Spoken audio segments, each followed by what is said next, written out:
Bienvenidos a todos, querido público. Es un gusto estar aquí con ustedes. Quiero presentarme. Mi nombre es Mariana Esquivel Zeta Rabel. Ahora soy la nueva coordinadora y moderadora de esta serie de webinars, Educación y Divulgación. También les quiero platicar que esta serie de divulgación es original de la Sociedad Química de México y tiene varias hermanas. Tenemos una serie de webinars en investigación científica, en desarrollo tecnológico, y a esta serie se agrega la colaboración que tiene la Sociedad Química de México con la SQM. Es un gusto estar aquí con ustedes, me da mucha emoción. Además de ser coordinadora y moderadora de este webinar, también soy la comisionada de las Relaciones Internacionales de la Sociedad Química de México y soy la prosecretaria nacional. Es un gusto y estoy a su servicio. Hoy es el primer webinar del año. Bienvenidos. Este lunes 29 recibimos con nosotros a nuestro conferencista, el maestro en docencia, Alan Javier Pérez Vázquez. Es un gusto tenerlo aquí. Él nos presenta una plática con el siguiente título: Hacia una docencia integral y renovada de la química en la Escuela Nacional Preparatoria. Búsqueda de soluciones en y para el siglo XXI. Es esta plática la que presentamos y platicamos hace tiempo ya, ¿verdad, maestro?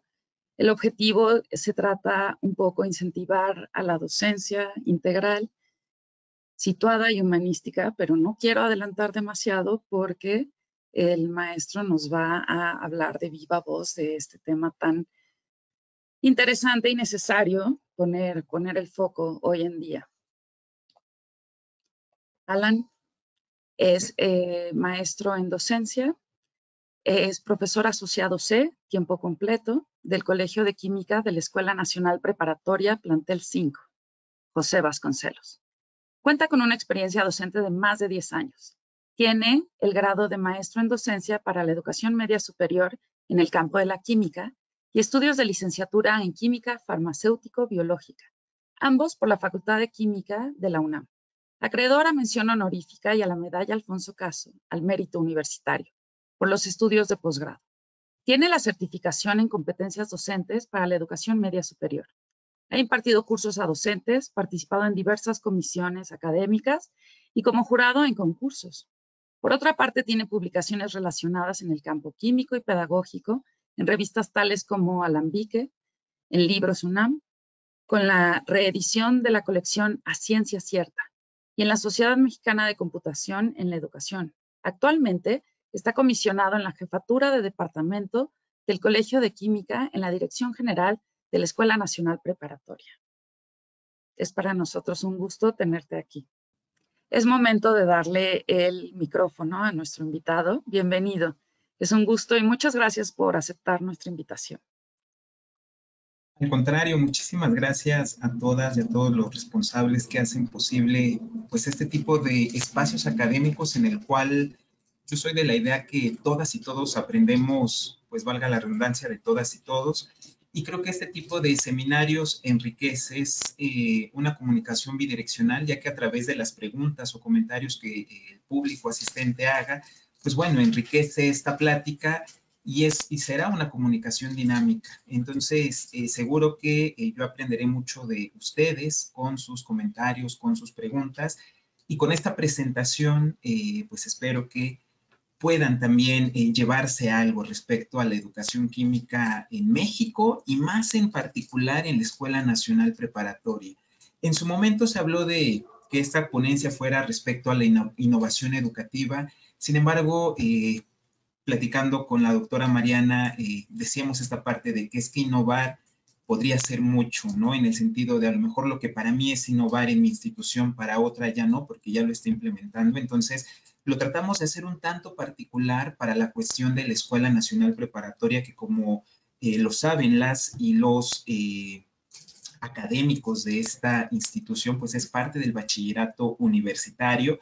Y pues bueno, para el público en general o más allá de la UNAM, pues comentar que la Universidad Nacional Autónoma de México pues tiene dos subsistemas de bachillerato, el CCH y la Escuela Nacional Preparatoria. En este caso, por eso titulé Hacia una docencia integral renovada de la química en la Escuela Nacional Preparatoria, búsqueda de soluciones en y para el siglo XXI. Pues bueno, mi nombre, como ya bien lo comentó la doctora Mariana, es Alan y pues vamos a comenzar con este webinar. Pues para comenzar, vamos a mostrar como este menú del día, o yo le titulé agenda de presentación, como para tener un hilo conductor el cual va a conformar esta plática. Entonces vamos a empezar con un objetivo, posteriormente con una introducción, después el desarrollo del tema como tal con algunos ejemplos y nos iremos a la conclusión para posteriormente hacer el cierre y pues bueno, hacer los agradecimientos, la sesión de preguntas y respuestas. Y pues bueno, este es como el orden lógico que se tiene para esta presentación.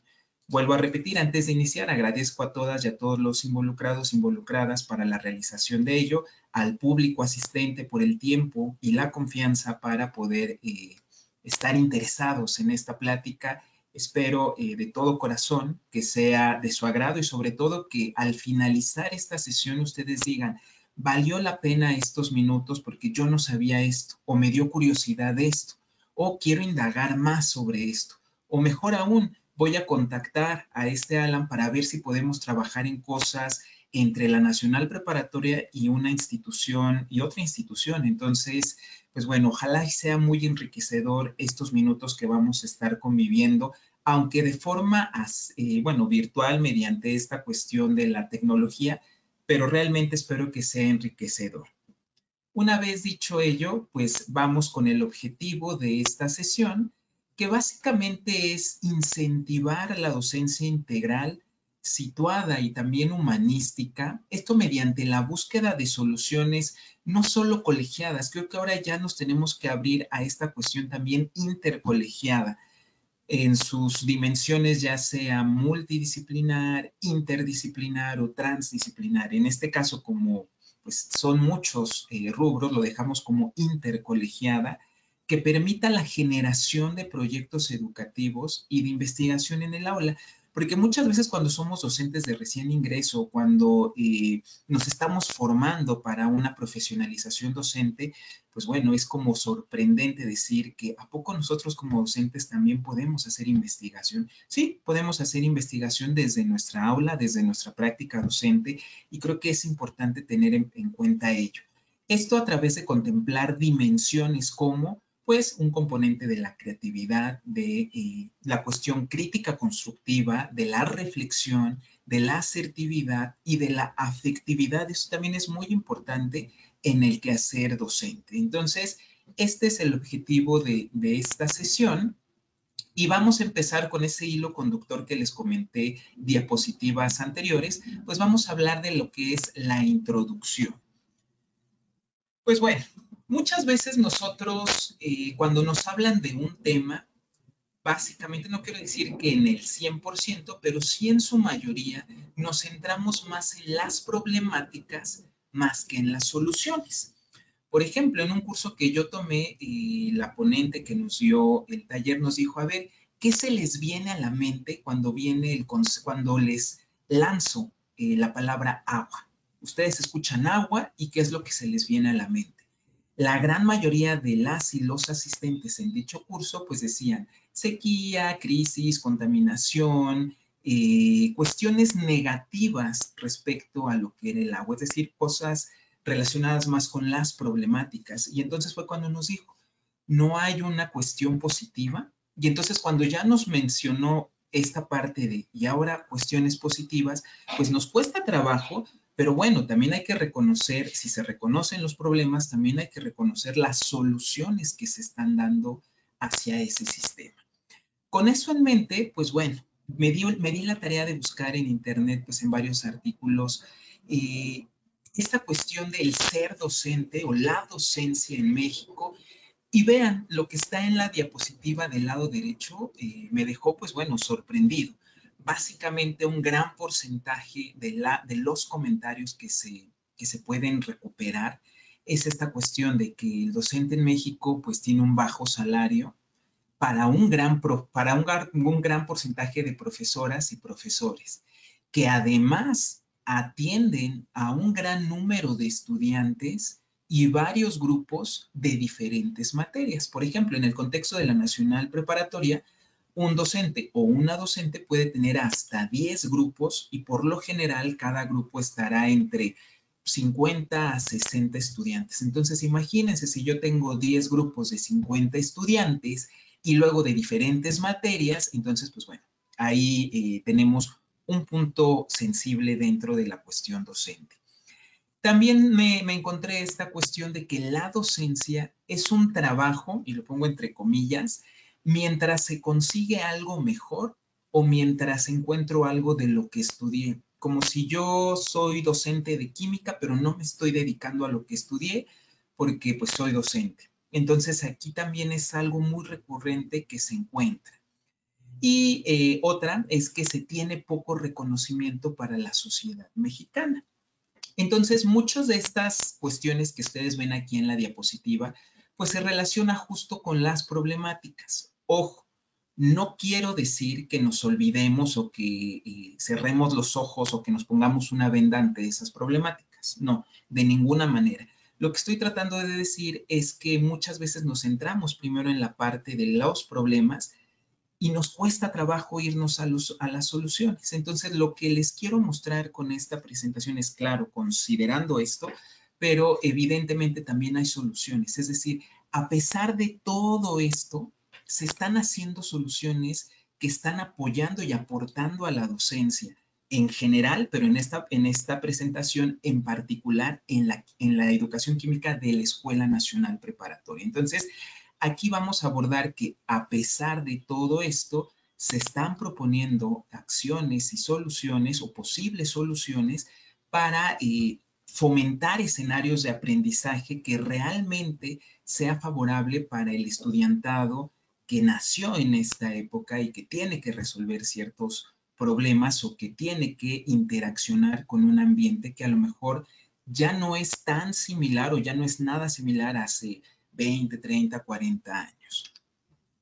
Ahora bien, pues aquí esta diapositiva nos puede decir ello, ¿no? Como que la balanza se inclina más hacia las problemáticas, pero hay esperanza porque sí se están haciendo soluciones, pese a se están proponiendo soluciones. Ojo, esas soluciones se ponen en acción y se valoran. En el caso de que sí sea favorable, pues bueno, se sigue trabajando con ello. En el caso de que tenga áreas de oportunidades, pues bueno, se corrigen y se adecúan para posteriormente lanzarlo de nuevo. Entonces, aquí nos vamos a centrar principalmente en las soluciones que estamos haciendo aquí en la Escuela Nacional Preparatoria, pues para ofertar a nuestro estudiantado escenarios de aprendizaje que no solamente promuevan cuestiones conceptuales de memoria.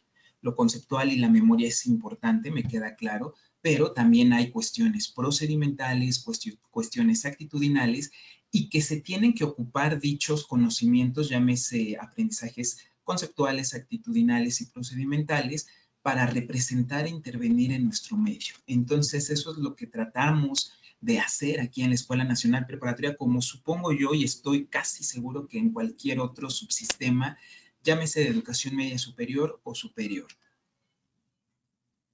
Ahora, como ya les había adelantado en esta ponencia, pues nos vamos a centrar en las soluciones que se están haciendo y las estamos valorando, es decir, no estamos diciendo que son las soluciones, sino son posibles soluciones.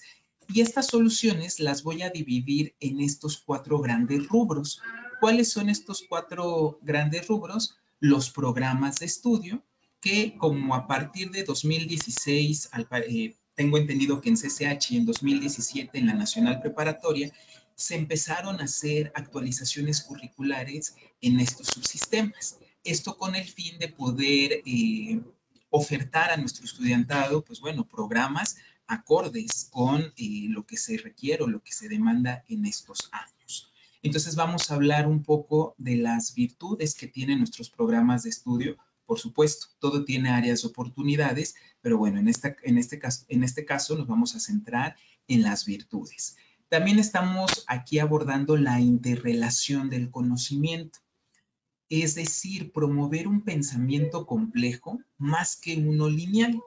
Es decir, al hablar de complejo estamos hablando del pensamiento sistémico, pero ojo, cuando nos estamos refiriendo a este concepto complejo, es importante destacar que no es lo mismo que complicado, ya que esta cuestión de complejo se relaciona o proviene de plexus, que quiere decir entrelazado, trenzado o unido. Es decir, que un concepto, un tópico que yo esté viendo no lo puedo aislar por completamente, porque va a estar interaccionando de forma dinámica, porque tampoco es de forma estática, sino de forma dinámica con otros sistemas más. De ahí viene esta cuestión del pensamiento sistémico complejo. Pero ojo, no es por complicado, sino porque está entrelazado, trenzado o unido. También vamos a abordar que ya es fundamental, siempre ha sido fundamental, pero hoy en la actualidad todavía más, la colaboración entre dependencias. Y esto es de que todas y todos aprendemos de todos y de todas. Potenciar el trabajo entre dependencias para la formación del estudiantado y también del profesorado. Es decir, potenciar el uso de un museo, de los jardines botánicos, de centros culturales, entre otros, son escenarios que nos pueden apoyar para el aprendizaje, insisto, tanto del alumnado como del profesorado. Y muchas veces los tomamos como adornos, como decir, ah, bueno, voy a hacer una visita guiada a X o Y museo, pero solamente es para esto. Pero más bien es que hay que tratar de hacer este tipo de colaboraciones en el cual pues haya un dinamismo entre ambas dependencias y a partir de ello generar cuestiones de aprendizaje para el estudiantado, en nuestro caso, y para el público asistente también de los museos, jardines botánicos, centros culturales, entre otros. Y finalmente vamos a hablar de cómo se está proponiendo ahorita una metodología para la formación y actualización docente en la Escuela Nacional Preparatoria. Aquí lo que se busca es diversificar las opciones para la formación de nuestros y de nuestras docentes, tratar de ofertar un proceso más flexible y que forme parte de un hilo conductor para el trabajo docente. Vamos a ver, no sé si les ha pasado que muchas veces dicen, es que me meto a tantos cursos y en este curso hago esto, en este curso hago esto, en este curso hago esto, y muchas veces pues me cuesta trabajo integrarlo hacia mi docencia. A lo mejor en algún periodo de tiempo, pero a lo largo, pues a lo mejor sí lo voy incorporando. Aquí lo que buscamos es que lo que hagamos en esta cuestión de espacio de formación o actualización docente sea el primer escalón para dar un segundo, un tercero, un cuarto, y entonces no estar diciendo es que nada más trabajo por trabajar o nada más trabajo porque me lo está pidiendo la institución. No, aquí lo que tratamos de hacer es vamos a hacer esto porque va a ser el primer escalón para que posteriormente yo pueda hacer esto, pueda hacer esto, pueda hacer esto, y entonces ya no ver que estoy haciendo cosas por hacer, sino que realmente voy a estar, digamos, potenciando algo que voy a empezar a hacer para poder bifurcarlo en varias situaciones, llámese programas institucionales como tutorías, en asesorías, en cuestiones de investigación o de publicación. Entonces, esto es algo que estamos implementando justo en este ciclo escolar en la Nacional Preparatoria y más adelante se los voy a presentar. Entonces, la charla versa sobre estos 4 puntos de posibles soluciones que estamos haciendo aquí para tratar de ofertar, pues bueno, escenarios de aprendizaje, tanto para el alumnado como para el profesorado, que esté de acuerdo con, pues bueno, el tiempo en el que estamos viviendo.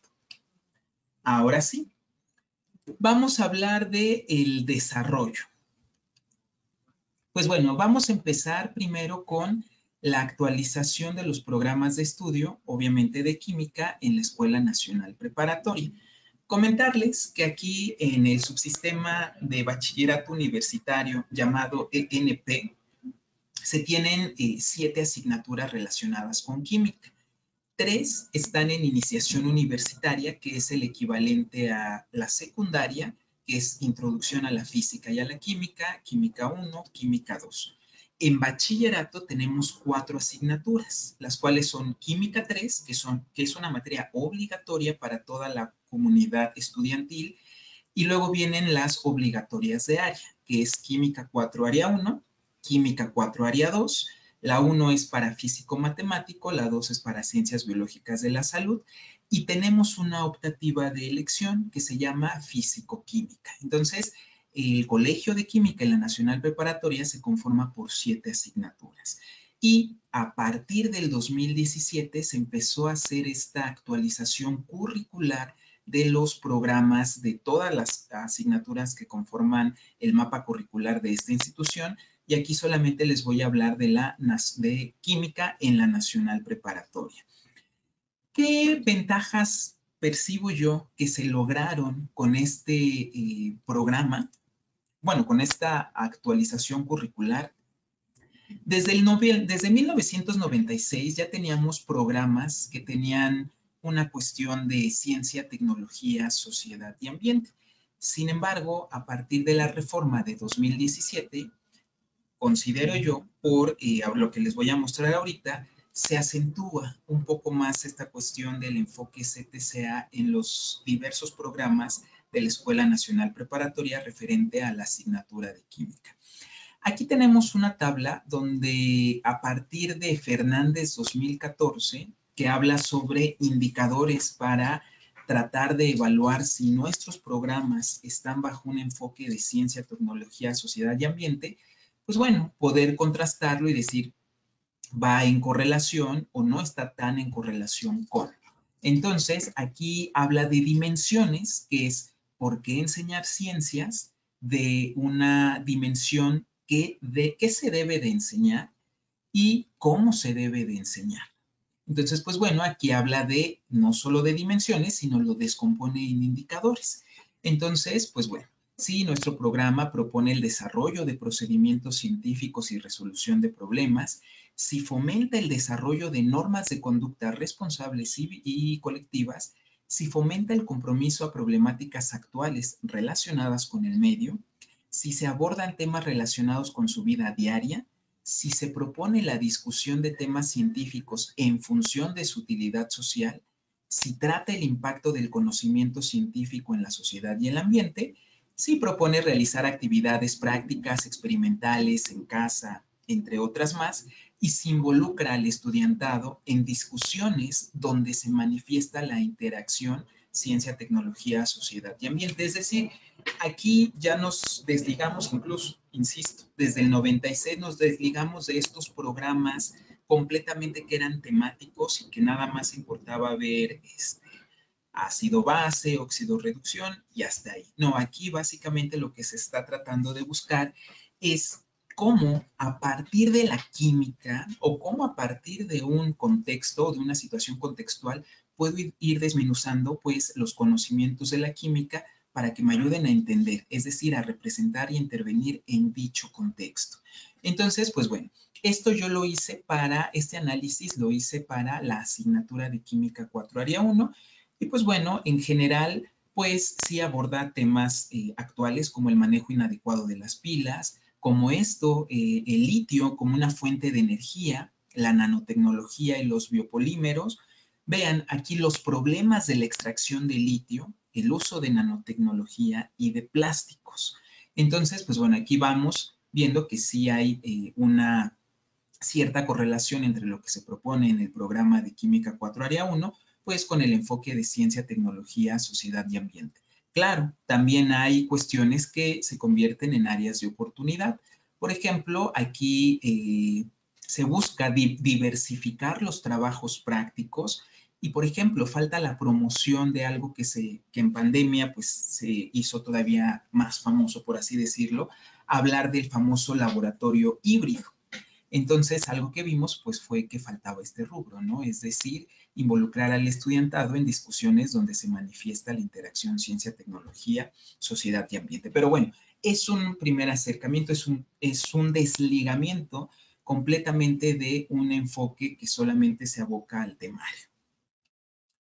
Eso por un lado, pero también se ocupó el artículo de Talanquer 2014 y también de Hilbert 2006, donde pues bueno, nos proponen este triángulo que con Johnston sabemos que este triángulo pues hizo muy famoso cuando habla del mundo macro, del mundo simbólico y del mundo submicro.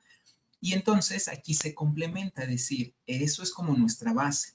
Pero bueno, podemos irnos hacia una química aplicada, hacia una cuestión de socioquímica o hacia una cuestión de química crítica reflexiva.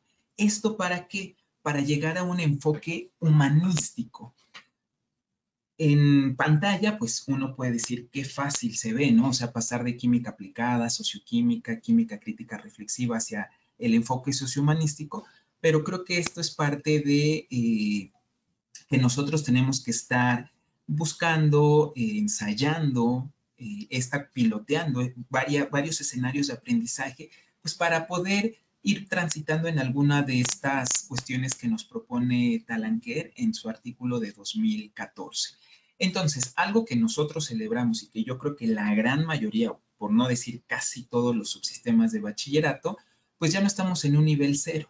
Es decir, ya no solamente nos centramos en el conocimiento disciplinar del triángulo de Johnston, sino que ya vamos con un contexto. Entonces, aquí en química aplicada es cómo se incorporan aspectos de la sociedad para ilustrar la aplicación de conceptos químicos, un tanto de forma aislada y no problematizados con cuestiones sociales, económicas y políticas. En esta cuestión de química aplicada, pues se dice que la cuestión de la filosofía y de la historia está ausente y se centra en preguntas de interés público. ¿Cómo diseñar nuevas pilas o vehículos? Manejar conceptos actuales. Ahorita pues, tenemos al litio, los plásticos, nanotecnología, y se asocia principalmente con los problemas de contaminación. O sea, volvemos a lo que les decía, nos estamos centrando en las problemáticas, pero ¿qué pasaría si ahora, en vez de centrarnos en las problemáticas, nos centramos en las soluciones y a partir de ahí ir desmenuzando la parte contextual? Sería cuestión de ver qué es lo que está pasando. Y también tenemos aquí, este es como el paso, como las características de la química contextual, química aplicada. Vamos a lo que es la socioquímica. Aquí nos habla de que se habla de socioquímica, se va a dividir en dos grandes rubros. En el primero que hace referencia a lo sociohistórico y también a lo sociocientífico. Es decir, aquí ya abordar un análisis epistemológico y sociológico se centra en cuestiones de naturaleza del conocimiento, es decir, las características de un modelo, cómo es la naturaleza de la ciencia y algo que le llaman aquí viñetas históricas. Ojo, no es enseñar la historia como tal, sino desarrollar a partir de un escenario de aprendizaje la importancia o denotar o demostrar la importancia de la cuestión histórica en el desarrollo de la ciencia o en el desarrollo del tópico. Y en lo sociocientífico, pues aquí se habla sobre la toma de decisiones, obviamente basado en algo científico y pues bueno, considerando valores éticos. Existe discusión química desde lo personal y lo social. Entonces aquí se pone como ejemplo la química verde y la sostenibilidad. Y vamos con el tercer rubro, que es la química crítica reflexiva. Pues aquí también se divide en dos, en algo sociocultural filosófico y en algo sociopolítico ético. Entonces, trata de preguntar, el primer punto trata de preguntas que involucran el desarrollo de conocimiento y su aplicación. Busca la integración sociocultural de la ciencia y la tecnología y considera contextos históricos. Respecto a lo sociopolítico ético, pues vean, usa temas crítico-democráticos para involucrar al estudiantado en la toma de decisiones para contextos no solo locales, sino también globales, y se involucran las consideraciones éticas, morales que guían hacia una sociedad sostenible. Entonces, si se dan cuenta, pues no es nada sencillo llegar hasta una química crítica reflexiva, pero ojo, no porque no sea sencillo, pues no es posible. Sí se tiene que trabajar, se tiene que tener en cuenta la creatividad, la asertividad, las cuestiones contextuales, que son las 5 dimensiones de las cuales voy a hablar más adelante. Entonces, considero yo que el no estar en el nivel 1, en el nivel 0, y transitar entre el nivel de química aplicada y socioquímica en estas actualizaciones, pues bueno, creo que es un gran paso y pues obviamente tratar de llegar hacia este rubro. Entonces, pues bueno, este es otro modelo que nos ayuda a analizar o nos ayuda a ver las áreas de oportunidades y también nos ayuda a ver los logros de nuestros programas actualizados, donde la ventaja ahora es que cada cierto tiempo pues se tienen que ir actualizando y creo que esto es un muy buen referente pues para poder llevar así como un proceso de esto sí nos está funcionando, esto a lo mejor se puede modificar por esto, o de plano esto pues ya vimos por 3, 5 años que se ha implementado que no lleva al fin establecido, ¿no? Entonces, ya mostramos aquí dos como indicadores, el que propone Fernández en 2014 y el que propone Talanquer en 2014 también. Ahora, otra cuestión en la cual también se trata de permear con estos programas actualizados es la cuestión de un modelo del pensamiento sistémico, y esto lo tomé de Pacini y Flynn en 2019, donde, pues bueno, la química, pues, yo creo que muchas veces la veíamos como un conjunto de tópicos desconectados. Y ya cuando hablamos del pensamiento sistémico, pues ver a la química primero como un sistema, después ver a la química y la relación con disciplinas afines y posteriormente ver a la química y la cuestión con la experiencia humana. Entonces aquí nos habla del nivel 1, nivel 2 y nivel 3. El nivel 1 es identificar los componentes y procesos de un sistema, es decir, ver que la química está conformada por varios sistemas que son nuestros objetos de estudio y que hay una relación entre unos con otros. Ya una vez que hicimos eso, pues bueno, el nivel 2 es identificar relaciones entre componentes de un sistema y entre sistemas, es decir, esto cómo abona con la biología, con la medicina, con la física o con las matemáticas, incluso hasta con la filosofía.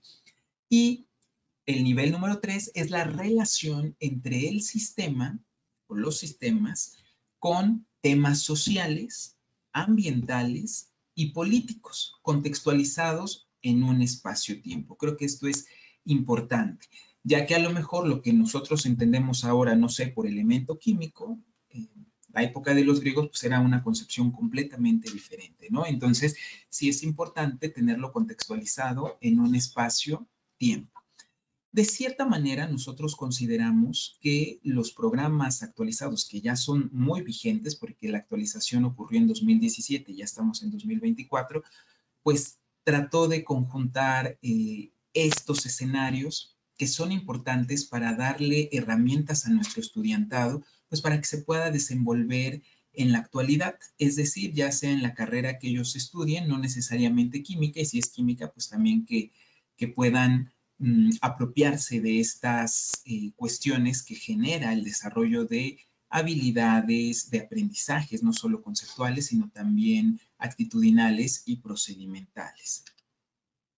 Ahora bien, algo que es muy particular de la Escuela Nacional Preparatoria es que desde 2015 se proponen como ejes transversales, es decir, que estos ejes permean no solo a química, sino a todas las materias que se llevan aquí en el bachillerato de la Escuela Nacional Preparatoria, pero algo que en lo particular me parece un acierto es que lo ven, cada uno de estos ejes transversales, lo ven como una progresión. ¿A qué me refiero? Que no lo ven así como algo puntual, decir, esto es para esto es para esto, no, sino lo ven así como algo de proceso. Es decir, la lectura y escritura, por ejemplo, para cuarto año, que es el primero o segundo semestre, en el tratamiento inicial, pues bueno, tratar de fomentar cómo escribir una monografía. A lo mejor ya en el segundo año, que equivale al tercer o cuarto semestre, que es un tratamiento intermedio, pues tratar de fomentar la escritura de un ensayo, de una reseña científica o un comentario crítica. Y para el sexto año, que es el quinto o sexto semestre, que es un tratamiento avanzado, pues ya hablar de un ensayo argumental donde ya haya una defensa estructurada de una tesis con base en premisas o reporte de investigación.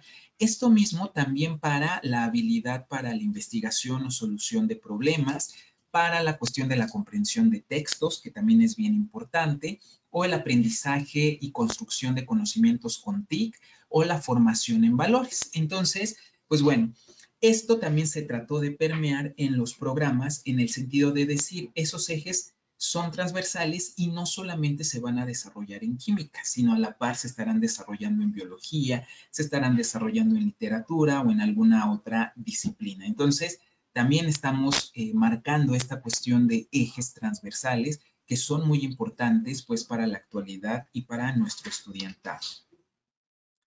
Ahora, eso fue con respecto a la cuestión de las cuestiones de la actualización de los programas de estudio. Aquí les voy a poner un ejemplo de lo que se trata de hacer con alguna temática de las cuales se abordan en química.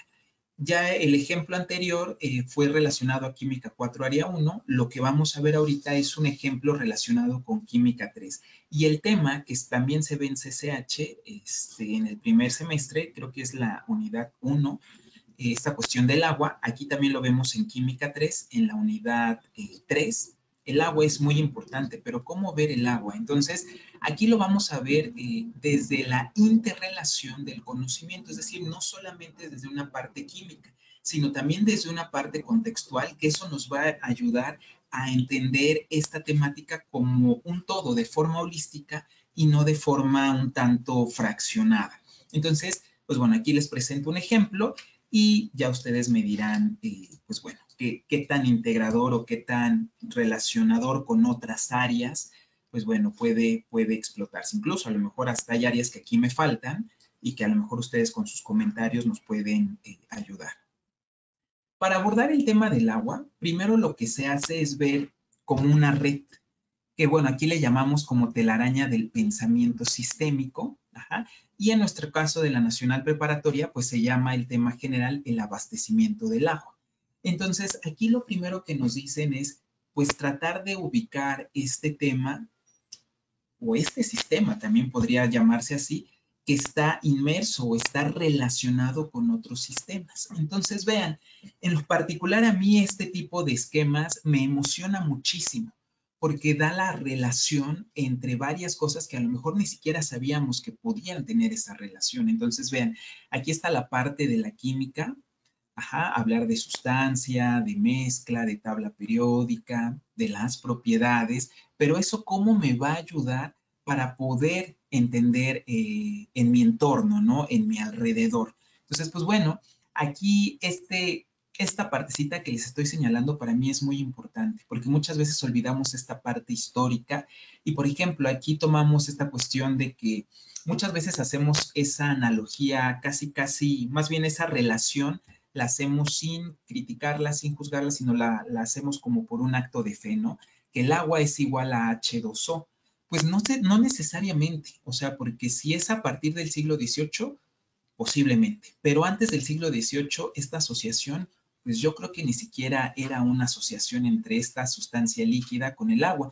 Incluso en la actualidad, si hacemos esta asociación que agua es igual a H2O, pues estamos olvidando al agua deuterada o al agua pesada. Entonces, aquí van cuestiones históricas, filosóficas que sí nos tratan de hacer reflexionar respecto a que algo que puede ser un tanto trivial, que a lo mejor pudiéramos pensar que es trivial, pero no lo es. Entonces, pues bueno, aquí también tenemos esta cuestión de ya en el planeta Tierra, pues dónde ubicamos al agua, cuáles son esas regulaciones, cómo se explota estas cuestiones económicas, sociales, ambientales, y cómo me ayuda el agua para cuestiones, por ejemplo, del movimiento de corrientes frías, cálidas, la circulación del agua en el océano, que sea un regulador climático, cómo nos ayuda para esta cuestión de regulador climático en el día y en la noche o en las estaciones,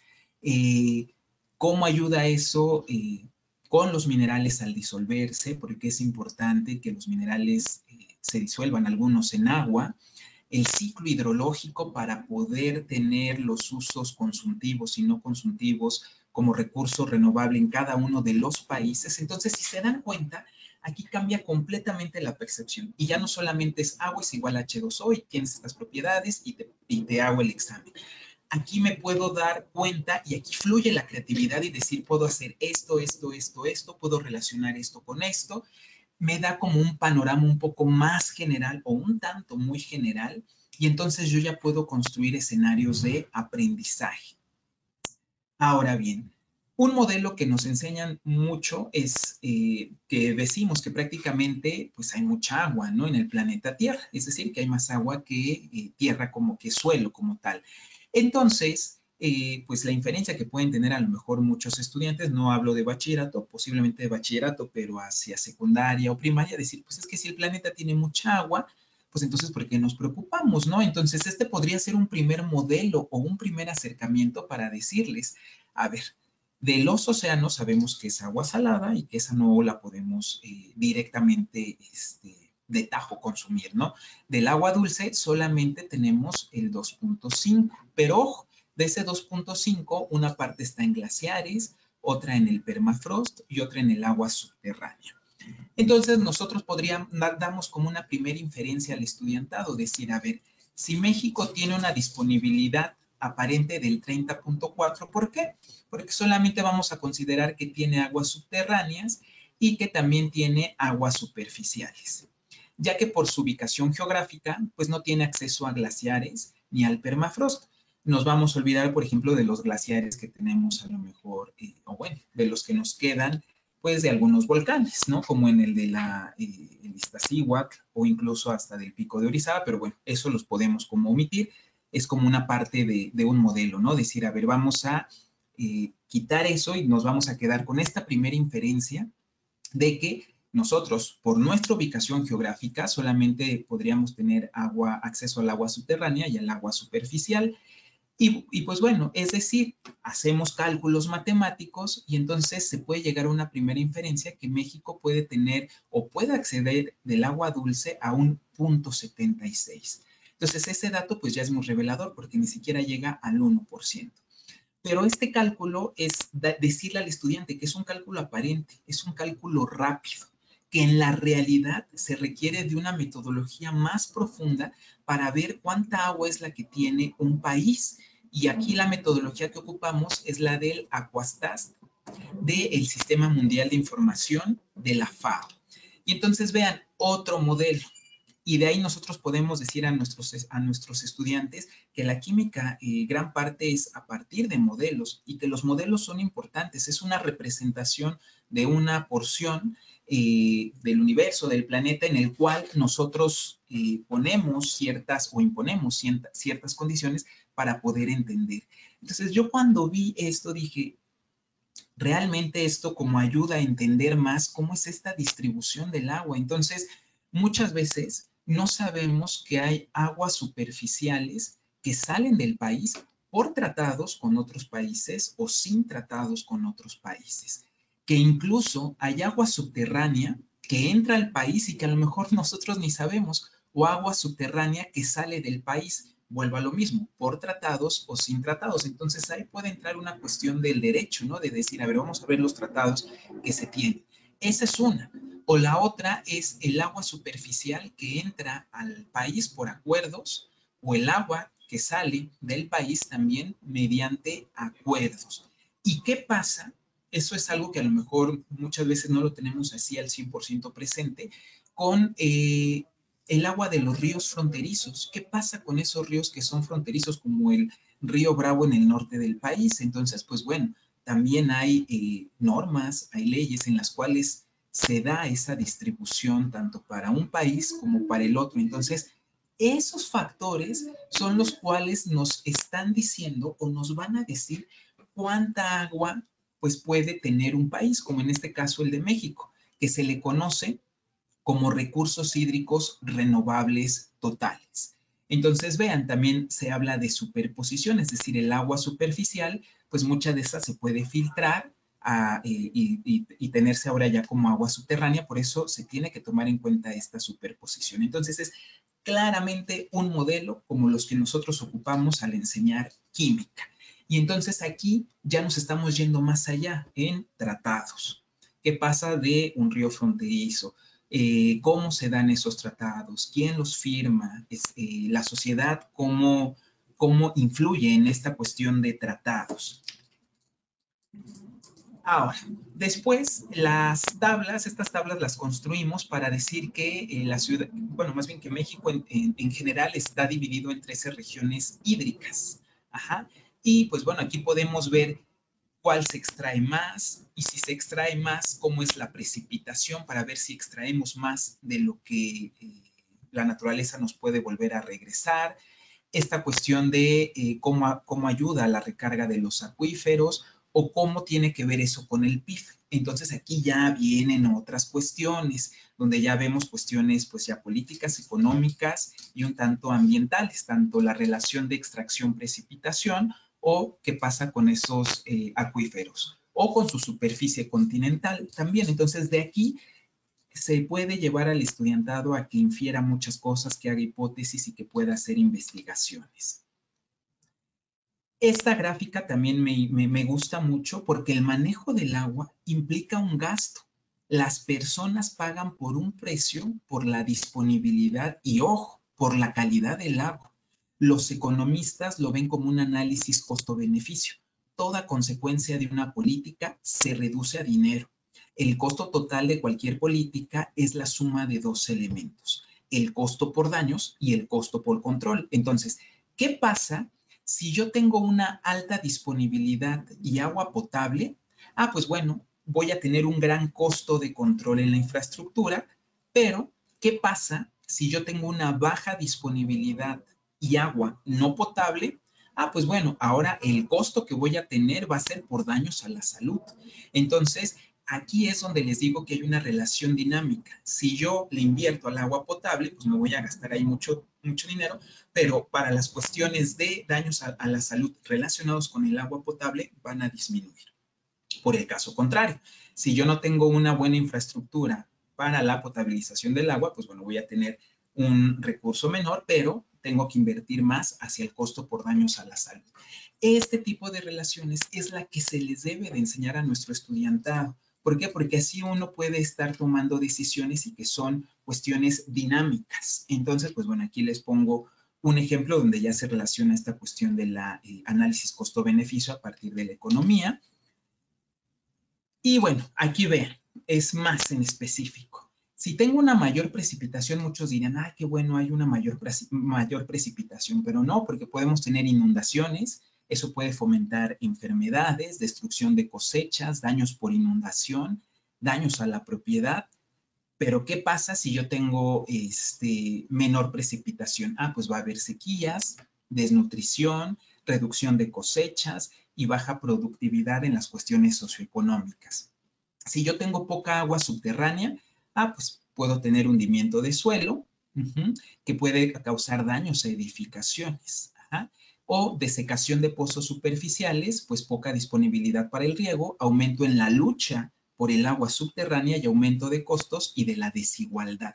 Entonces, vean, aquí estamos dimensionando en varios aspectos qué pasa si tengo mucha agua o poca agua o si esa agua está contaminada. Entonces, pues bueno, si está contaminada, enfermedades, pues bueno, contaminación del suelo agrícola, costo de tratamiento de agua, el precio del pescado puede dispararse. Y esto, a partir de esto ya podemos irnos un poco más específico con el agua contaminada hacia la cuestión de la potabilización del agua. Es decir, aquí ya cobra pues cierto sentido de cómo vamos deshilando este contexto hacia la cuestión de la potabilización del agua, en donde ya empiezo a ver cuestiones a lo mejor un poco más disciplinares, procesos físicos, procesos químicos, y a partir de ello, pues bueno, empezar con la cadena, a lo mejor con parte del contenido disciplinar, como lo vamos a ver más adelante. Pero aquí les quiero mostrar un ejemplo de un primer boceto de un diagrama heurístico en el cual pues resuelven el estudiantado. Por ejemplo, aquí la pregunta es, ¿cuáles fueron los factores que influyeron en el siglo XVIII para definir que el agua es un compuesto y no un elemento?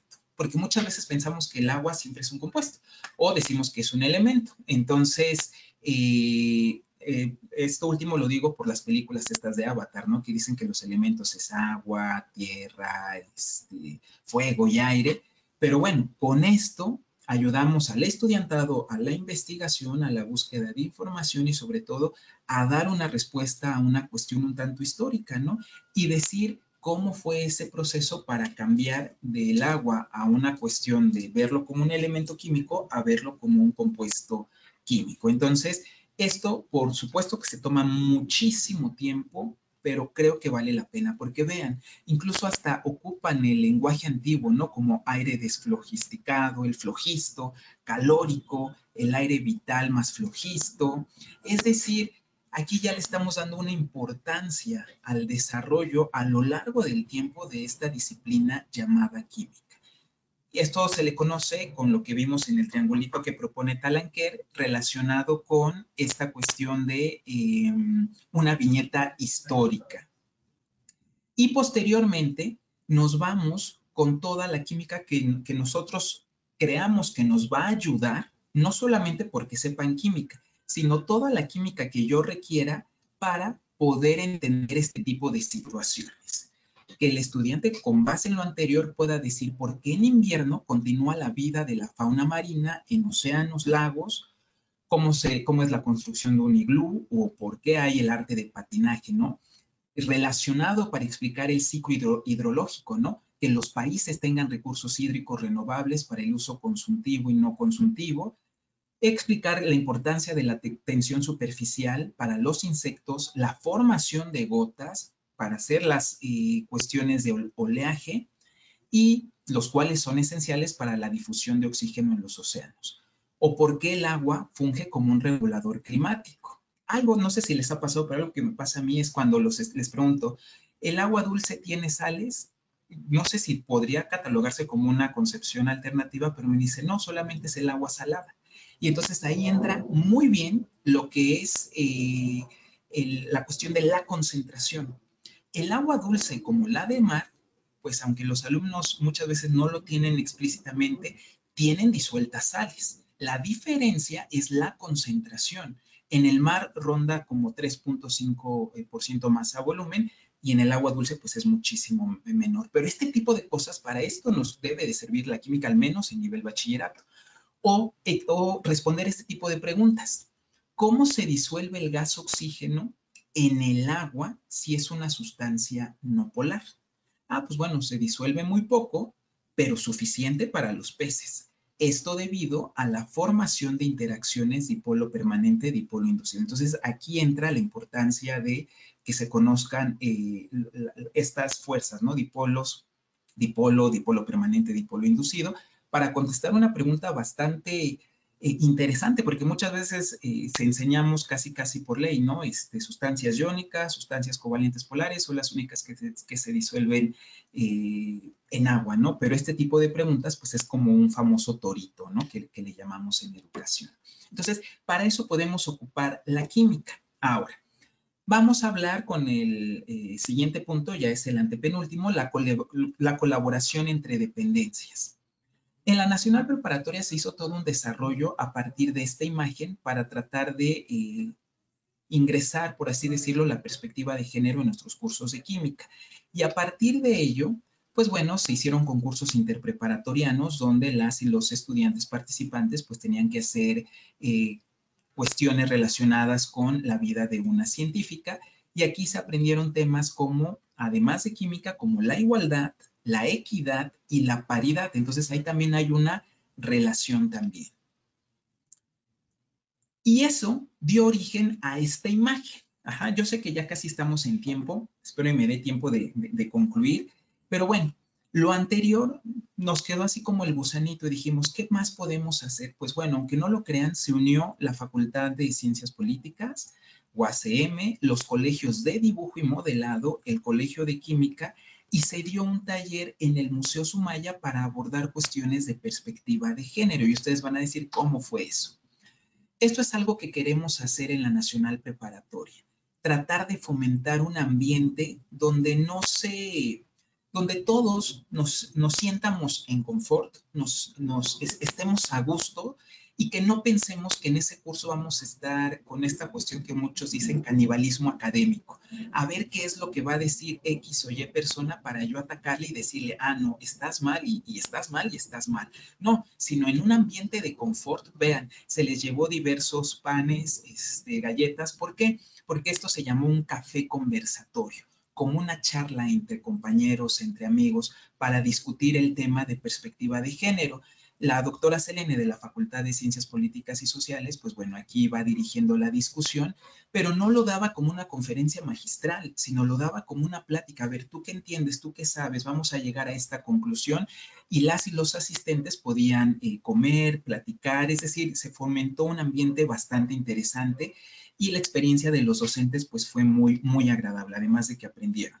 En un siguiente momento, con lo que aprendieron en el café conversatorio, hicieron un taller. Entonces aquí estaban participando en este taller para finalmente, tanto el café conversatorio como el taller, llegaran a esta actividad, el uso de los museos para poder entender tópicos. En este caso se ocupó el uso del arte para poder entender la perspectiva de género. Y muchas veces uno podría decir, pero ¿cómo no? O sea, ¿cómo es esa relación? Pues justo hicimos esa relación donde vean en estas piezas se les vendaba los ojos a las y a los docentes, entonces a partir de tocar y de su carga teórica, de sus experiencias y de sus creencias, ellos decían, esto es un cuerpo femenino o este es un cuerpo masculino por A, B, C, D, por F, G, H, I. Y entonces esta actividad para muchos docentes de química les agradó muchísimo porque dijeron, es que entonces esto lo puedo ocupar para enseñar modelos. Yo vendo a mis estudiantes, les doy un objeto y que a partir de tocar, de sus experiencias previas, de su carga previa, pues bueno, puedan fungir o puedan llegar a una posible conclusión de lo que es. Entonces, esa podría ser una muy buena entrada para enseñar, o más bien para integrar qué es un modelo, por qué es importante y cómo le hacen los químicos para estudiar cosas que no podemos ver, ¿no? Entonces, este es como un momento en el cual relacionamos el arte para cuestiones de perspectiva de género y fue más allá, porque muchos docentes van a ocuparon esta propuesta, pues para ir a otros museos o para adaptarlos a su salón de clases. Entonces, esta es una forma que consideramos que es de formación en y para el siglo XXI. Es decir, relacionarnos, pero no nada más relacionarnos por relacionarnos, sino realmente tener un objetivo. Y ya después se hizo la explicación de las obras de arte, cómo fungía en la perspectiva o cómo estaba inmersa la perspectiva de género. Y aquí está el grupo en el cual participaron en el Museo Sumaya y esperamos tener una siguiente edición el próximo ciclo escolar. Entonces, esa es una forma de propuesta que nosotros estamos dando para la formación y actualización docente. Ese es un ejemplo y aquí vamos con lo que estamos haciendo en este ciclo escolar. Estamos tomando en cuenta que la formación docente, y este es el último punto, tenga una cuestión reflexiva, crítica, afectiva, creativa y asertiva. Es decir, abonamos a que la docencia tenga estos componentes. Y esto está dentro del plan de desarrollo, pues, de nuestra directora general de la Escuela Nacional Preparatoria. ¿Y cómo transformamos eso en rutas flexibles? Ahora lo que tratamos de hacer es que nuestro profesorado no siga una ruta porque la impone la institución. No, la institución ahora va a ofertar una serie de propuestas y el docente, con base en sus intereses, con base en si lo convoca o no lo convoca, va a seleccionar una ruta. Entonces aquí le llamamos la formación a partir de rutas. Entonces, un docente puede ocupar la ruta 1, la ruta 2 o la ruta 3. Aquí solamente les pongo como un esquema muy general para decir que un docente puede decir, pues yo quiero la ruta 1 y quiero puras actividades colegiadas. O quiero la ruta 1, pero actividades, bueno, en los 2 días colegiadas. O en la ruta 2, actividades colegiadas por un lado y por el otro, actividades colegiadas e intercolegiadas. Entonces, Aquí a lo que le estamos apostando es justo a eso, a que el docente haga su propia ruta de formación, la cual sea flexible, sea dinámica y que lo convoque, para que ya no se sienta como decir, es que a fuerzas tengo que tomar eso, o me interesa esto, pero también me interesa esto. Pero como son dos paquetes diferentes, no los puedo tomar, no. Aquí a lo que le estamos apostando es esta cuestión de rutas, que cada uno, por cómo lo convoque cada actividad o cada taller o cada propuesta de aprendizaje, pues vaya por ahí. Y entonces el docente puede hacer eso, porque incluso ya hablamos de cine debates, ya no hablamos todo conferencia magistral, todo talleres, café conversatorios, porque funcionaron muy bien, imágenes proyectivas, es decir, análisis como de obras de arte, justo por esta cuestión de la experiencia que tuvimos en el museo, o incluso muchos docentes dijeron, ¿y podríamos ocupar memes para ciertos tópicos que nos pueden ayudar?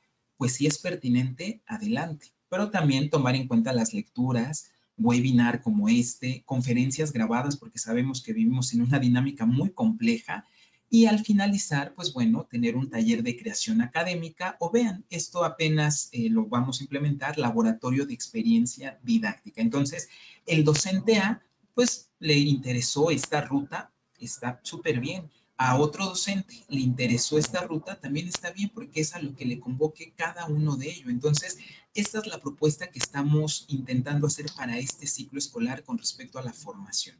Tenemos un catálogo de más de 28 actividades, digo, aquí nada más les muestro una, donde, pues bueno, a partir de las rutas, porque ustedes pueden decir, ¿qué es lo que puedo ver en las rutas? Pues una serie de actividades, por ejemplo, aquí les pongo la de juego de rol, y vemos qué dimensión es la que se está trabajando. En este caso sería la afectiva, la creativa y la asertiva. Y que se puede hacer tanto colegiado, es decir, con puras químicas, con puros químicos, o también intercolegiado, con químicas, químicos, pero también con alguien de otra área. Entonces, ya tenemos como tipificadas más de 28 actividades, las cuales nos van a servir para nutrir esas diferentes variantes y que el docente realmente puede escoger una ruta formativa. Eso es lo que estamos haciendo. Estamos en la implementación y en algún otro momento, pues, si nos pueden invitar aquí, pues, reportarles qué fue lo que pasó. Entonces, ¿qué se busca? Metodologías flexibles, diseño centrado en una progresión, contemplar ejes transversales y necesidades particulares de cada colegio académico y fortalecer la participación, bueno, en este caso de la Nacional Preparatoria, de las jefaturas de departamento, coordinaciones, docentes, de una forma articulada. Y pues bueno, ya para casi terminar, la conclusión pues sería esta. Voy a poner esta imagen porque en lo personal me parece muy importante que la docencia sí debe de tener un componente, pues un tanto, vamos a llamarlo cerebral, en el cual vamos a tener muchas conexiones, vamos a asimilar, acomodar el conocimiento para poder representar, intervenir en nuestro entorno, pero no nos debemos de olvidar de la parte afectiva. La parte afectiva también es importante. Entonces, si conjuntamos ambas partes, pues estamos no atacando, más bien estamos abordando las necesidades que nos demanda y nos exige la actualidad.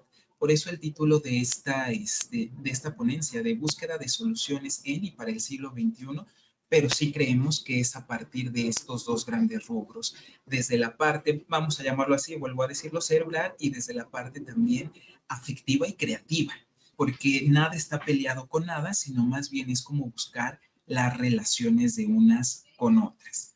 Este es un poco de las fuentes de consulta que ocupé y pues bueno, ojalá haya sido de su agrado. Muchas gracias por su atención. Ya les dejo el contacto por si alguna o alguno de ustedes en algún momento quisiera participar o quisiera hacer algo en colaboración con la Escuela Nacional Preparatoria. Estamos completamente abiertos para. Pues muchísimas gracias. No, a usted, maestro, la verdad, eso es lo que estamos buscando, de hacer colaboraciones, generar redes que sean sólidas y que sean congruentes con eso que valoramos y nos parece valioso y necesario seguirlo trabajando. La verdad, el pensamiento sistémico es un campo inmenso y nos lleva a dimensiones que tal vez antes nunca habíamos podido abordar. Yo sí creo que la formación docente, así como lo plantea, es congruente con su propuesta de trabajo con los alumnos. Los profesores como agentes responsables y como personas que pueden tomar decisión acerca de qué necesito y qué es lo que me llama la atención. Por supuesto que estaríamos interesados en que nos venga a contar una vez que el programa lleve más tiempo, cómo les ha ido y qué resultados han tenido. Es muy interesante. Y si me lo permite, me gustaría leerle alguna de las preguntas de nuestra audiencia. Eh, por supuesto, primero agradecerle, una plática muy interesante. Y aquí tengo una, es un tanto cuanto general. Dice, con la nueva rectoría de la UNAM, ¿qué cambios proponen al sistema educativo? Yo creo que muchísimos. Ahorita justo leyendo pues, la propuesta del plan de desarrollo de la rectoría, le apuesta mucho a la colaboración entre dependencias, no en la UNAM, sino con otras dependencias más allá de la UNAM. Esa es número uno. Número dos, programas para la cuestión de que el estudiantado pueda ser crítico, reflexivo, es decir, que tenga estas cuestiones de habilidades de argumentación, de formulación de preguntas. Y algo que nos va a dar gusto a todas y a todos es que le está apostando mucho a la cuestión experimental. Entonces van a venir muchos proyectos que ojalá y se puedan concretar primero en estos 4 años respecto a la cuestión experimental. Entonces ya hay como varios acercamientos ya con la Nacional Preparatoria en el sentido de decir la rectoría necesita de cierta manera saber cuál es la capacidad que tienen los laboratorios, los materiales, porque viene toda un programa hacia la experimentación porque es relevante, ¿no? O sea, sí es importante. Entonces considero yo que con estas propuestas del plan de desarrollo, creo que va a abonar justo a todo esto, ¿no? Al desarrollo de personas que realmente, o que obviamente sí sepan poco o mucha química, pero eso no es lo importante es que la puedan aplicar, la puedan ocupar, la puedan pensar con, ¿no? Es decir, estas cuestiones de pensares, saberes y quehaceres para su entorno, para la búsqueda de propuestas, de posibles soluciones. Entonces, yo estoy muy esperanzado en que estos 4 años aquí en la cuestión de la rectoría fomente mucho ello. Y por supuesto, movernos de una enseñanza enciclopédica hacia una enseñanza aplicada, con enfoque de soluciones, con un pensamiento sistémico integrado. Sí, sí, la verdad, no sabemos qué depara el futuro y qué tipo de habilidades necesitarán específicamente nuestros alumnos, pero sabemos que desarrollar un pensamiento crítico y habilidades que les permitan explorar y hacerse las preguntas y llevar a cabo las indagaciones es lo importante. También nos preguntan, maestro, si podría darnos más ejemplos de cómo puedo aplicar lo aprendido en el webinar con mis alumnos. Tal vez más acerca de, nos estaba platicando sobre biopolímeros, sobre nanomateriales. ¿Alguna otra? Algo que estamos trabajando también ahorita aquí en la Nacional Preparatoria fue esta cuestión de integrar nociones de perspectiva de género en la química. Una de ellas fue la que les presenté con el museo, pero otra es hablar, por ejemplo, de la violencia a partir del maquillaje. Entonces ponemos el ejemplo de la cerusa veneciana, bueno, que era muy ocupada por la realeza en la antigüedad.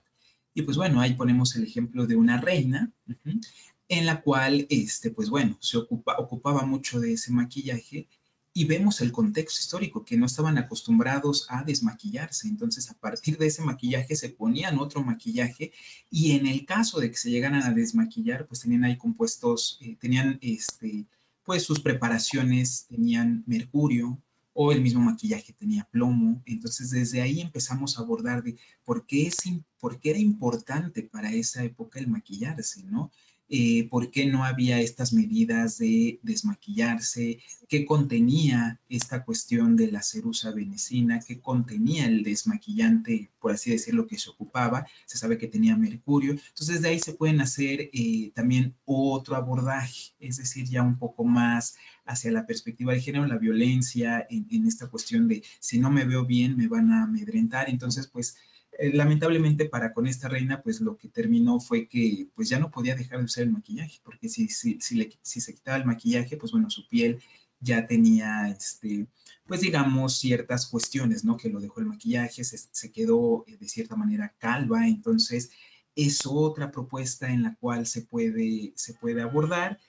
Esa es la que estamos trabajando. Con esto en mente es decirles que, pues obviamente es complejo, ¿no? O sea, no significa que de la noche a la mañana sale, pero estas dos propuestas son las que estamos trabajando y ahorita una más que va a ser con respecto al litio, pero al litio con estas cuestiones de contextual, ¿no? Decir qué conviene más al criterio del grupo, si se debe de nacionalizar, si se debe de ingresar con la industria completamente privada, o qué otros factores se pueden estar ocupando, ¿no? Es decir, ahí va la parte contextual, pero bueno, también irla desmenuzando con la parte química.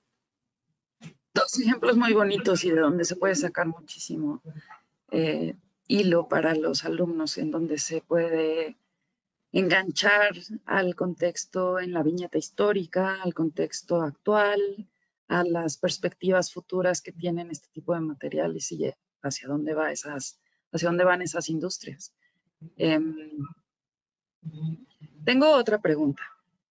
Nuestro público aporta este tema, es cómo lograr una buena colaboración cuando las instituciones tienen aproximaciones y filosofías diferentes, aunque se busca la misma competencia en el estudiante. Y luego comenta, ¿valdrán la pena las adecuaciones? El tiempo que tome es prudente ante los cambios en la docencia, la actualización de programas y todo eso que nos ocupa. ¿Cuál es su opinión? ¿Podemos lograr una buena colaboración? Yo considero que sí, pero más bien ahí la cuestión es el abordaje. O sea, les voy a comentar una casi anécdota, ojalá y pueda ayudar a contestar la pregunta.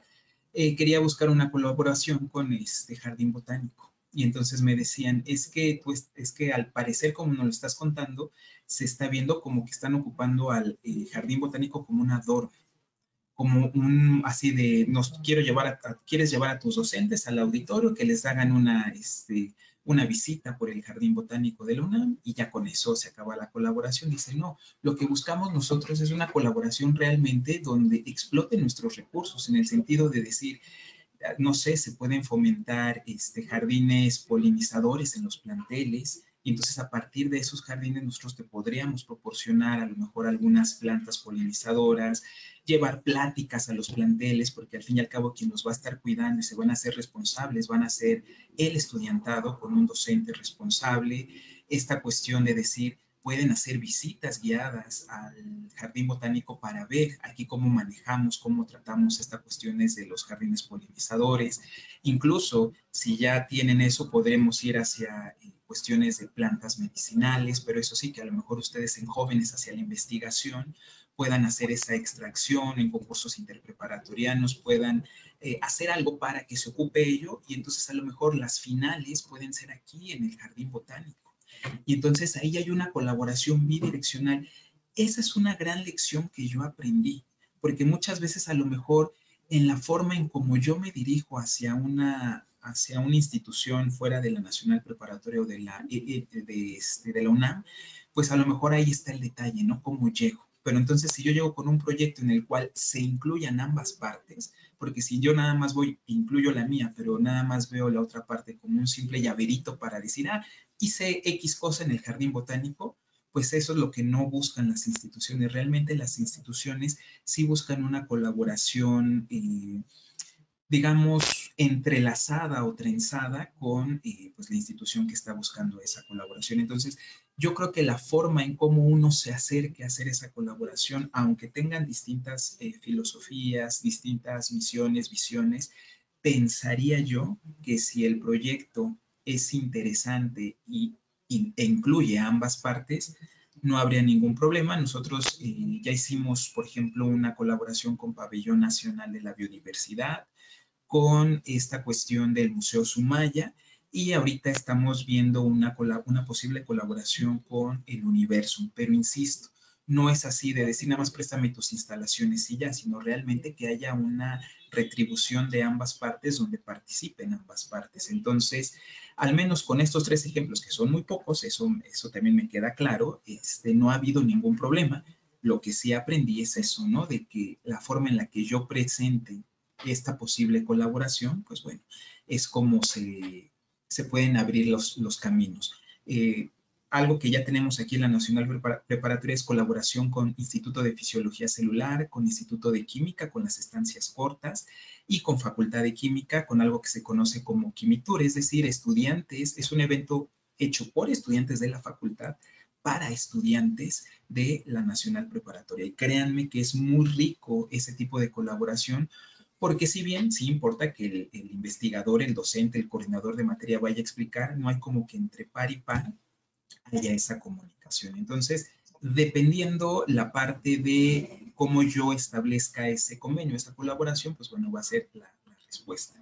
Y con respecto a la siguiente pregunta, híjoles, pues yo creo que siempre vamos a estar rebasados. El ejemplo claro es cuando nosotros vamos a ocupar, no sé, Yahoo. Y entonces, pues ya, no, que ya no es Yahoo, que ahora es Google, ¿no? Y vamos a ocupar Chat GTP.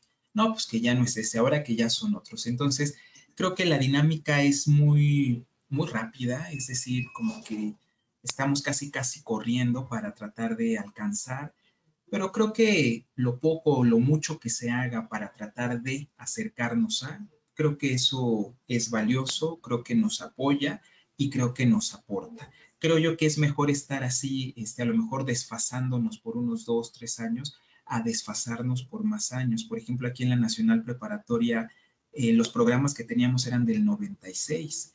Entonces, pues muchos estudiantes que ahora son docentes, pues estudiaron con ese. ¿Cuántas generaciones dieron con eso? Y hasta 2018 2017 y 18 se dio ese cambio. Entonces, ahí sí creo que hay una gran brecha. Considero yo que sí podemos estar desfasados, pero es mejor desfasarnos unos años a desfasarnos 20, 30 años. Como dices, la clave en la colaboración es el diálogo y tener esta disposición a adaptarnos. Cada vez hay nuevas instituciones o nuevas necesidades. Entonces, sí, es un trabajo de día a día.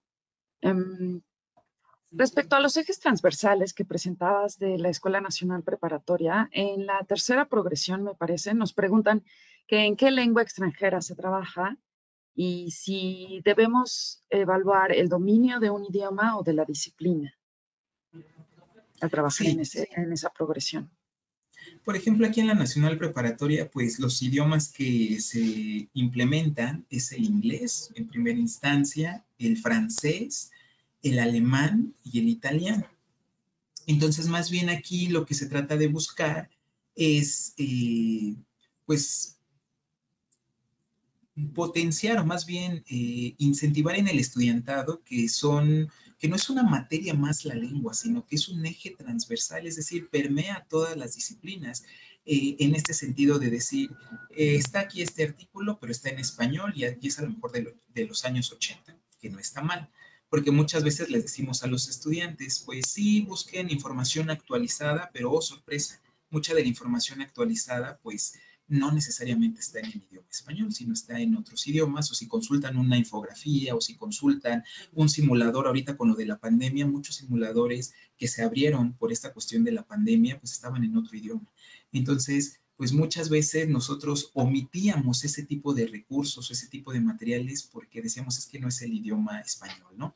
Y no es de que se valore la cuestión de el idioma más que la disciplina o la disciplina más que el idioma, sino simplemente no demostrar, más bien como decirle al estudiante, los idiomas es una herramienta que te van a apoyar para el aprendizaje de la disciplina.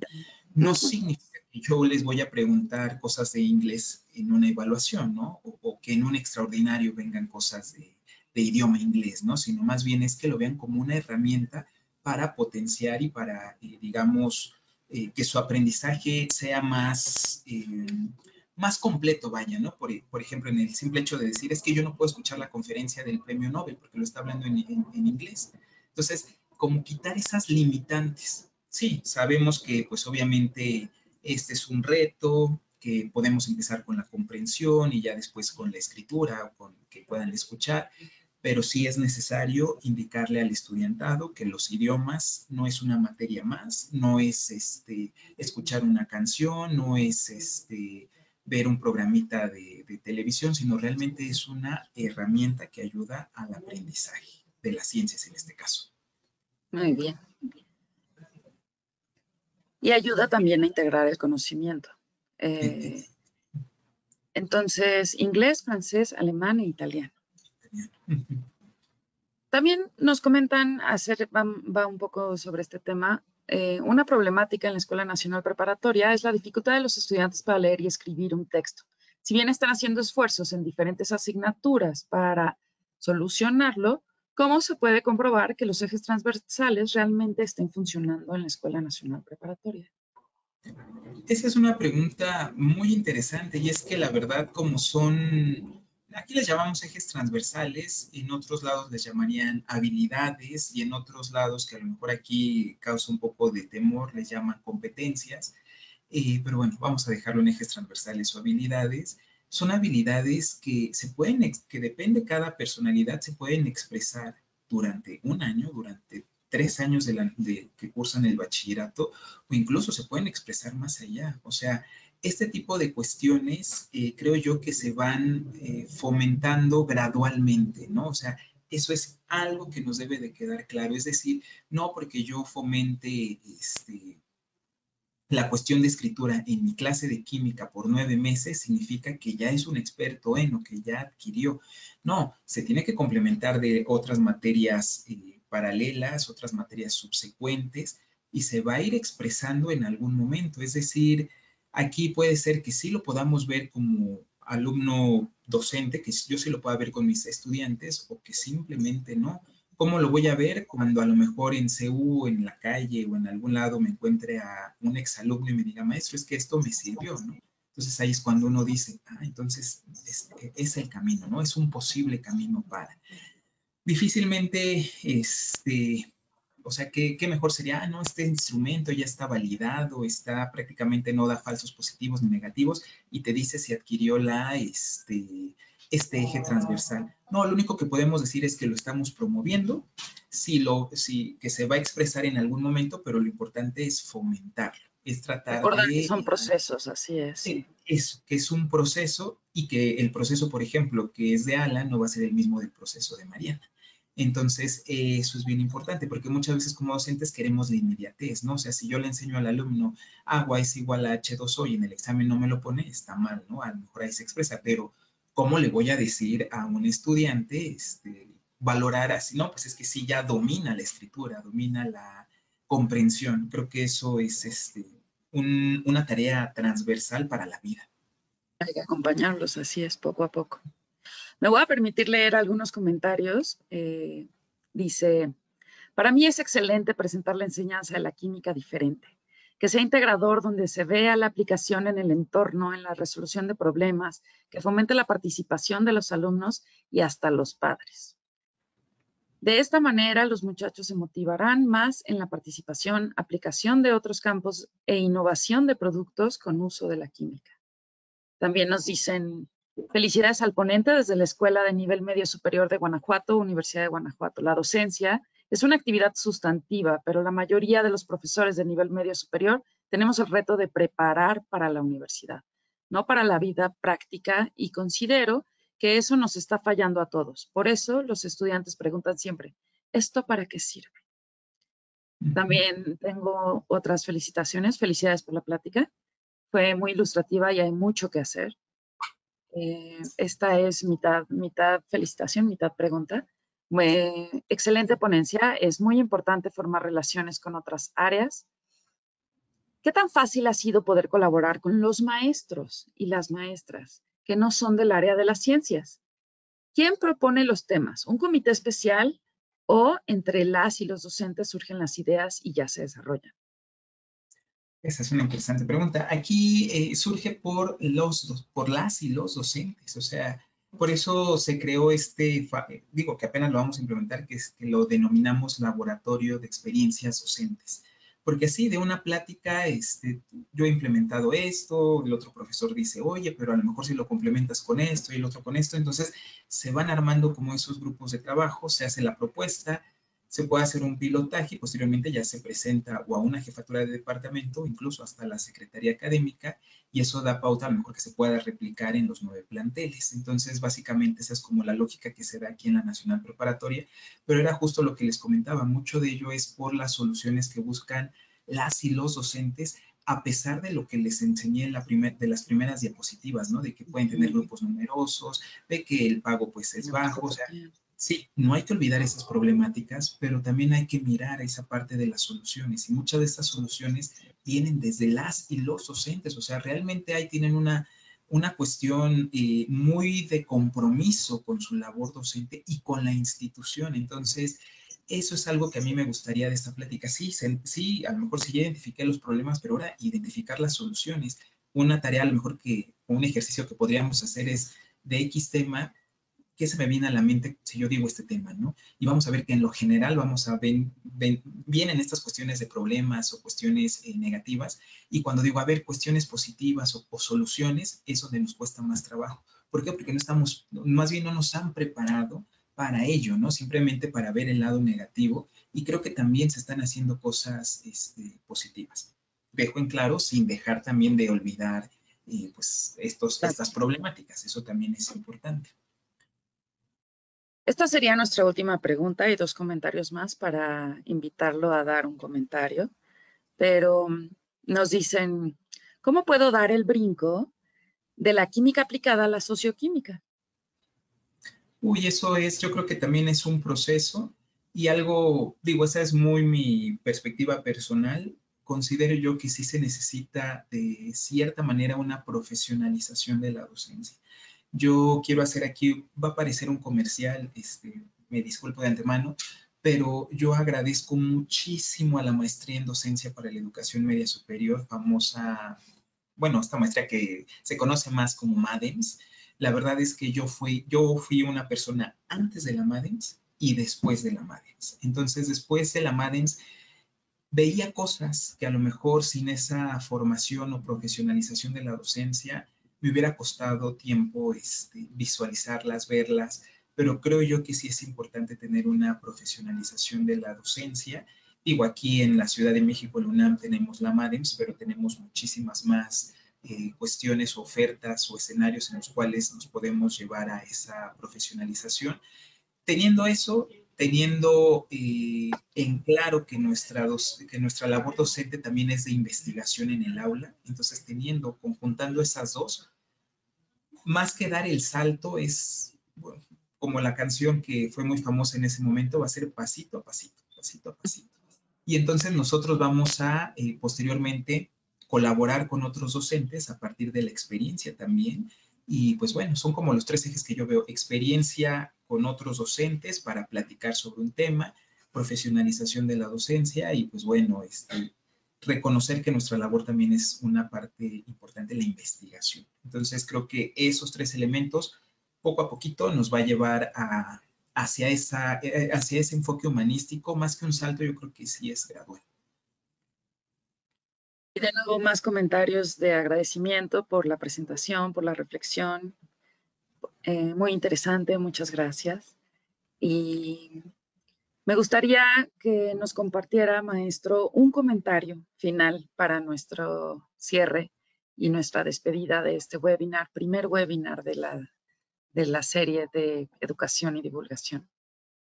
Muchísimas gracias, Mariana. Pues simplemente agradecer a las y a los organizadores, porque tener este tipo de eventos muchas veces no vemos el detrás de. y entonces el detrás de involucra muchísimo trabajo. Entonces, agradezco a las y a los organizadores en primera instancia y en segundo momento a las y a los asistentes. En verdad espero que al finalizar esta hora y media ustedes digan, me llevé esto, me quedé con esta espinita, voy a indagar más, o no había visto esto, o si es cierto, voy a ver si puedo replicarlo el siguiente ciclo escolar, esto que me mencionan. Se pueden poner en contacto conmigo. Ojo, estas son posibles soluciones que hemos estado haciendo aquí en la Nacional Preparatoria, no son las soluciones.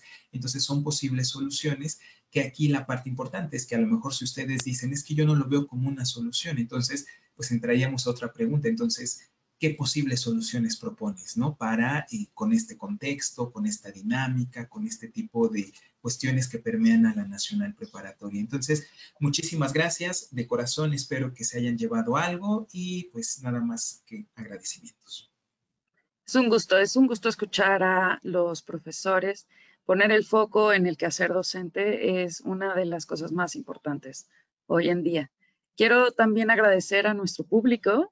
Tuvimos público que nos viene a visitar desde Argentina, Brasil, Colombia, Estados Unidos, por supuesto México y Perú. Les mando un gran abrazo. Nos despedimos por esta vez. Como siempre, un gusto. Alan. Hasta la próxima. Hasta la Hasta luego. próxima, querido público. Un gusto.